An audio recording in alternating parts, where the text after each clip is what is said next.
You guys have asked for it, so I'm here to deliver. Today I'll be showcasing the best budget Tri-Brigade Zoo deck profile. This is probably the strongest deck in Master Duel, so I know a lot of you guys are trying to build this deck while also saving as many gems as possible. Today I'll be showcasing a list that literally anyone can build, and on top of that I'll be showcasing some ranked gameplay of me playing this deck in Platinum 1. Also, if you have any other decks you want me to cover on the channel, comment them down below. So without further ado, let's begin.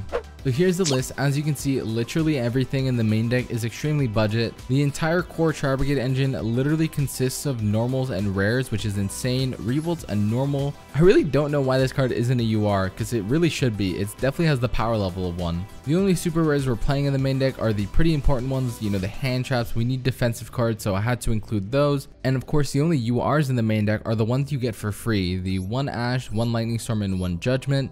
These cards you get for free from the bundles, and if you don't have the bundles already, go buy them. Literally free value. Now for those looking to build this deck and you're wondering what pack you should buy, you should definitely check out the secret pack, Echo Chamber Nation. And if you don't know how to unlock secret packs, the method to do so is by either pulling or crafting a super rare or ultra rare from that pack. So in this case, we're going to want to craft a Fairgy or Bear Realm. You could do either one depending on what you have. So once you craft it, the secret pack will then unlock, and then you can start pulling on the pack in hopes of, you know, pulling your Tri-Brigade engine and your omens. I'll now do a brief explanation of my card choices, and as always, if you have any questions, feel free to ask me in the comment section below. So to start with the main deck, I am playing the 1 Driver and 2 Gamma. This is the Psyframe engine. I know a lot of you guys are going to ask, Gabe, is it still worth running when you only have 2 Gamma? And yes, it is absolutely worth it to play 2 Gamma, even though you have to win the 1 Driver. The reason why is because Fractal, Desires, and Tenki are all prime targets for Ash, so being able to have Gamma to just, you know, stop Ash Blossom outright is very powerful. And when going second, it's just an extremely high impact hand trap, so even at 2, I still really like it in the deck. Next up, we got DD Crow. I talked about DD Crow in the last profile for a bit, but I really like this card, so in a budget variant, it makes perfect sense to play 3 copies of this card. It's a winged beast, it's searchable off of Omen, it's so versatile, and it's a super rare, so we're definitely going to be playing this card. Of course, we got triple Nerval, no reason not to play it at 3. The double Gamma, like I said, we got 2 Karas, still the worst Tri-Brigade, still should be run at 2. This card can definitely brick you, and honestly, if it wasn't for Desires, you could probably bring it down to 1 copy. The triple kit, obviously, the Singular Ash, triple Skullmeister. I don't play this card in my main deck, but since we need more hand traps, I opted for Skullmeister for a few reasons. It's pretty good into the meta, it's good into Eldritch and Tri-Brigade and Drytron, and it has a lot of other niche applications. It's very similar to DD Crow, and it's a super rare as well, so figured it was a no-brainer to play this card. The Zoo lineup does not change. I'm still on double Whip and 1 more Thorough. This engine is just perfect for me. I am a big fan of it going first. I'm actually going to be showcasing the Zoos a lot in the gameplay today, but the Zoos are just insane, and if you don't believe me, just stick around for the gameplay, check it out, and I'm sure it'll convince you. Triple Fractal, obviously, and of course we got 3 Desires. I say this all the time, but play 3 Desires. There's no reason to not play this card at 3, especially in Tri-Brigade. We got the 1 Lightning Storm. We have a triple Tenki. Obviously this card should be at 1, but it isn't, so we're going to continue playing 3. Next up, we have Forbidden Chalice. This card is actually a very versatile defensive card. It is a rare also, so I'm a big fan of this card. It's basically like a budget droplet that trades 1-for-1 with negates, which is very good, and going first you can just set it as a trap card. Overall, I'm a big fan of this card, and I highly recommend it as a budget alternative for droplets. And because there's no other versatile hand trap that you could run in the main deck, I just decided to play 2 copies of Twin Twister as more back row removal, since you will be seeing a lot of Eldritch on the ladder. So basically with triple DD Crow, triple Skullmeister, the Ash, Lightning Storm, and Twin, you are going to be very prepared for Eldritch. And lastly, we got Tri-Brigade Revolts. Just, you know, just play 3. This card is just broken. It's so broken. Literally makes a deck. And lastly, for the main deck, we have the 1 Judgment. Now for the extra deck, we got the 1 Tiger Mortar, 1 Dryden, 1 Borbo, 1 Chalconine, and 1 Zeus for the Zoodiac engine. We have 1 Almirage, 1 Double Dragon Lords, 1 Fairgy, 1 Bear Broom, 1 Doom Eagle, 1 Rugal, 1 Appaloosa, 1 Access Code, and double copies of Omen. Now I'm sure some of you might have noticed already, but this extra deck is actually the same as my competitive deck, and the reason for that is because This extra deck is literally perfect in my opinion. There's no real replacements for cards like Almirage, Double Dragon Lords, Appaloosa, and Access Code. So my advice to anyone building this deck is to craft these cards as soon as possible. It's really important to craft your extra deck cards like Zeus, Dryden, Appo, Double Dragon Lords, because all of these cards are just not replaceable. In comparison to main deck cards like Maxi and Ash Blossom, they're obviously amazing cards and you should end up playing them and work towards that. But as you can see with DD Crow, Skullmeister, and Chalice and Twins, there are so many budget alternatives, so it makes sense to, complete the extra deck and then work towards URs in the main deck. Now that wraps up the deck profile, and I have to say this deck is literally insane. It is so broken for a deck with literally no URs in it, outside of the free ones. What I love about this budget deck is that it plays and runs the same as the competitive version, because at the end of the day, you have your defensive cards, you got your hand traps, you have your Zoos, the Zoos are broken, and of course you have Tri-Brigade Revolt, literally one of the best trap cards in the game right now. Now I'll show off some gameplay of me playing this deck in ranked. Alright, so in this game I go first, and as you can see I start out with Tenki, I grab a Thoroughblade because I have the Whiptail. So this is basically me showing off how broken this engine is going first. I wanted to showcase to you in case you guys had any doubts. This engine is literally insane, going first or second, which is why I'm a big fan of Tri-Zoo in this format. So as you can see, Chalkanine, summon back Thoroughblade, we can link it into Fairgy.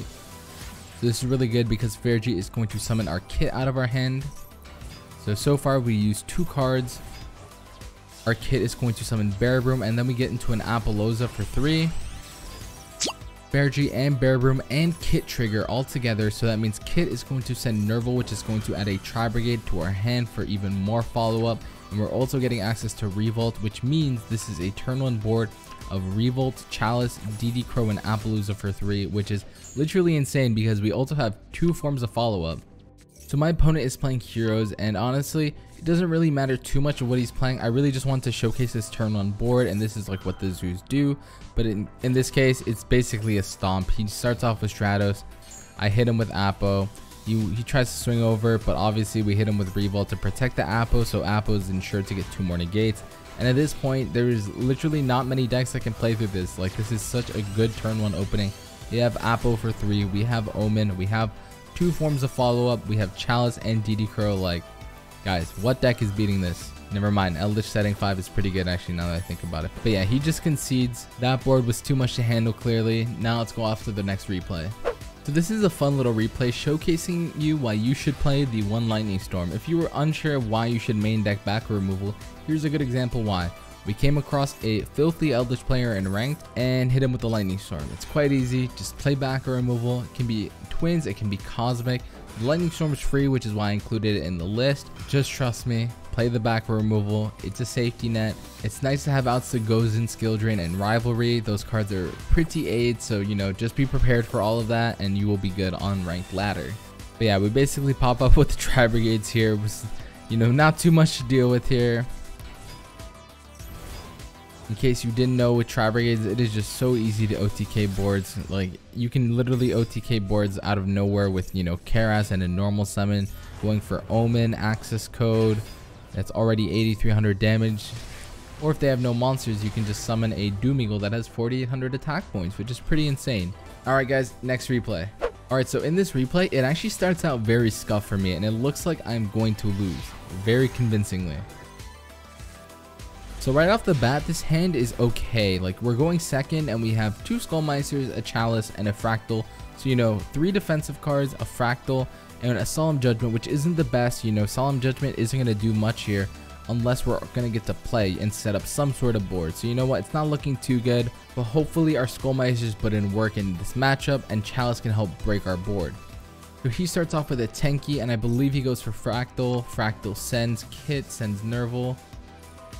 And that's what he does. So I obviously go ahead and hit the Skullmeister here, but unfortunately he hits me with the call by, and this is huge because it's not like I can chain my Skullmeister. It's not a DD Crow or something like that. My Skullmeister in hand is now dead, which means I have 0 points of interaction for his turn, so he's gonna get to pop off here. So as you can see, he basically does the standard Tri-Brigade combo. He actually does it a little differently. He just summons here, goes for Appo.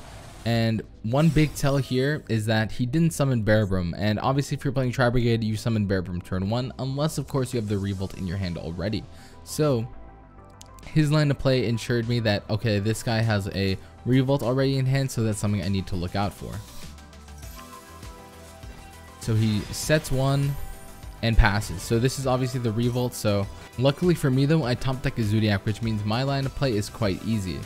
Normal summon to my Zoo, go into Borbo, because the Zoodiacs trade really well with Appaloosa, because if you didn't know, Appaloosa is actually once per chain, which means if I use Zeus effect and then he Appo negates and I chain Zeus again, you can't actually negate that with Appo. Here I go Borbo and attempt to enter battle phase. He revolts, and this is perfect because as you can see, he's just going to summon 4, summon Omen. And if you haven't already realized, this is why I play this card. Chalice is just nuts. Budget droplets. He goes for the Omen effect. I hit him with the Chalice, so now our Zoodiac Borbo is safe. He also has 0 cards banished, so even when his Omen hits the grave, it's not going to get to float. So all of a sudden, things are looking extremely good for us. Here we just go off with the Zeus, summon, stack them all up. Now we summon Zeus, and we're going to use Zeus effect twice here to just get rid of his board. So the reason why we Zeus there instead of just holding it, because honestly holding it would have been extremely strong, because he doesn't actually have a way to, like, at the start of his turn just out Zeus. He would have to like commit a normal summon or something, or link into more monsters. It's because we have a judgment, which means we're really safe to anything at this point. So we can do Zeus to clear his field and then set our own judgment and basically secure the win for our following turn, because of course we still have Fractal here, which by the way, we are not going to use Fractal here. I know a lot of you guys might be thinking maybe just use it, but if he has an Ash or a Skullmeister, our engine is just dead and we do not have follow-up, which means we are top decking. So there's no reason to use this. We already have the Zeus in graveyard, so at the start of our turn we have more than enough material.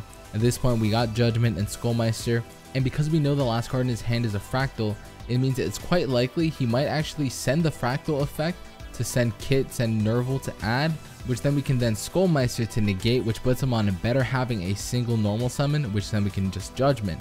If he decides to normal the Fractal, we can just Judgment that outright. So honestly, I'm feeling extremely safe about this, and I'm good to just pass my turn here. As you can see, he starts off with Fractal, send Kit, I Skullmeister, and that's basically it. He does not have follow-up. If he did have the normal summon, I can just Judgment it anyways.